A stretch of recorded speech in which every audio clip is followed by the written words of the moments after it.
One of the most popular Bible verses that slapped on the car bumpers and even toted into sporting events is John 3:16. For God so loved the world that he gave his only begotten Son, that whosoever believeth in him should not perish, but have everlasting life. My first problem with this overused illogical statement is that there's no reason for God to make any form of sacrifice in order to pay for the sins of humankind. Who is he making the sacrifice to? Whose forgiveness is he seeking? To whom does death, that is the wage of sin, get paid?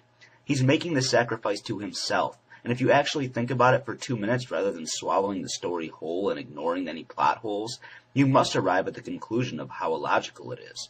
The second problem is the emphasis on the alleged sacrifice, both on the part of God and the part of his Son. Why is it so special that Jesus was God's only begotten Son?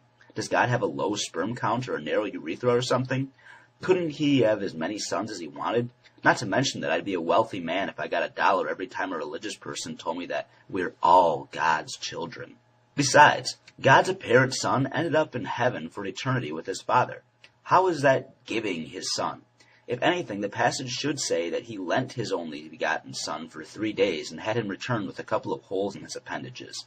If I give you my lawnmower, then take it back 3 days later and never let you see it again, is it fair for me to say that I love you so much that I gave you my only lawnmower? From Jesus' perspective, this isn't a sacrifice either, because he didn't really give up his life. He left a planet full of people who hated him, physically abused him, and misunderstood him to spend eternity in paradise. Mind you, I'm humoring the existence of God and Jesus here as it says in the Bible. Now, if you believe a man named Jesus did exist, but wasn't God in human form or the Son of God, but believe that he really was, actually died but never came back, that would be more of a real sacrifice than if Jesus really was God or the Son of God. Granted, the sacrifice wouldn't do anything for anyone, but at least it would be a real sacrifice. Christians talk about this sacrifice as if we're standing in the street and the wages of our sin were a Mack truck barreling towards us, and Jesus came and pushed us out of the way, accepting death on his own.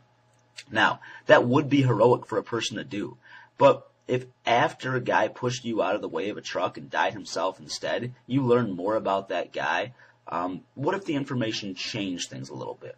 What if you learned that he could have stopped the truck by making it disappear, or with a remote control, or by alerting the driver, or make the truck never exist in the first place? Then would it still be a brave and noble sacrifice for that man to choose the one method of stopping the truck, or rather stopping the truck from hitting you, that would require him to die a brutal and bloody death?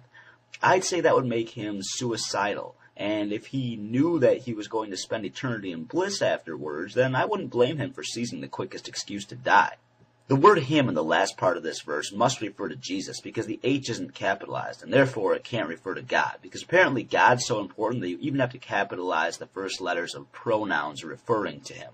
Anyway, it claims that whosoever believes in him, being Jesus, should not perish but have everlasting life. It's a good thing that it says should rather than would or will, because every Jesus believer I know is every bit as mortal as the rest of us. Millions of Christians throughout history have in fact perished and died. Oh, you mean the kind of everlasting life that happens after your life stops lasting. Okay, well, in that case, it's a very nice sentiment that because of an impotent God who lent us his only Son for a few days, all we have to do is believe in him and we'll live forever after we die.